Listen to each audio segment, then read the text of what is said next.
21 March 2026 தவக்காலம் 4ஆம் வார சனிக்கிழமை. முதல் வாசகம் இறைவாக்கினர் எரேமியா நூலிலிருந்து வாசகம். அதிகாரம் 11 இறைவார்த்தைகள் 18 20 முடியே.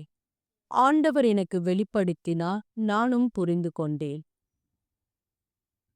பின்னர் நீர் அவர்களின் செயல்களை எனக்கு காட்டினீர். வெட்டுவதற்கு கொண்டு செல்லப்படும் சாந்தமான செம்மறி போல் இருந்தேன்.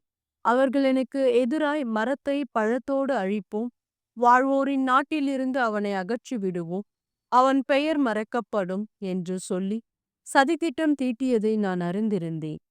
படைகளின் ஆண்டவரே, நீர் நேர்மையோடு தீர்ப்பிடுபவர், உள்ளுணர்வுகளையும் இதய சிந்தனைகளையும் சோதித்து அறிபவர். நீர் அவர்களை பழிவாங்குவதை நான் காண வேண்டும், ஏனெனில் என் வழக்கை உம்மிடம் எடுத்துரைத்துள்ளேன். ஆண்டவரின் அருள்வாக்கு. இறைவா உமக்கு நன்றி. பதிலுரை பாடல். பல்லவி. ஆண்டவரே, உம்மிடம் நான் அடைக்கலம் புகுந்தேன். என் கடவுளாகிய ஆண்டவரே, உம்மிடம் அடைக்கலம் புகுந்தேன். என்னை துரத்துவோர் அனைவரிடமிருந்தும் என்னை காப்பாற்றி தப்பிவியும். இல்லையெனில் என் எதிரிகள் சிங்கம் போல என்னை பீறி கிழித்து போடுவார்கள். விடுவிப்போர் எவரும் இரார். பல்லவி. ஆண்டவரே, உம்மிடம் நான் அடைக்கலம் புகுந்துள்ளேன். ஆண்டவரே, என் நேர்மைக்கும் வாய்மைக்கும் ஏற்ப எனக்கு தீர்ப்பு அளியும். பொல்லாரின் தீமையை முடிவுக்கு கொண்டு வாரும். நல்லாரை நிலைநிறுத்தும் நீர் எண்ணங்களையும் விருப்பங்களையும் கண்டறிபவர், நீதி அருளும் கடவுள். பல்லவி. ஆண்டவரே, உம்மிடம் நான் அடைக்கலம் புகுந்தேன். கடவுளே என் கேடியம். நேரிய உள்ளத்தோரை அவர் விடுவிப்பார். கடவுள் நடுநிலை தவறாத நீதிபதி, நாள்தோறும் அநீதியை பொறுத்து கொள்ளாத இறைவன். பல்லவி. ஆண்டவரே, உம்மிடம் நான் அடைக்கலம் புகுந்தேன். நற்செய்தி வாசகம். யோவான் எழுதிய தூய நற்செய்தியிலிருந்து வாசகம். அதிகாரம் 7 இறை வார்த்தைகள் 40 53 முடிய. அக்காலத்தில் யூதர்களின் திருவிழா கூட்டத்தில் சிலர் இயேசுவின் வார்த்தைகளை கேட்டு, வரவேண்டிய இறைவாக்கினர் உண்மையிலே இவரே என்றனர்.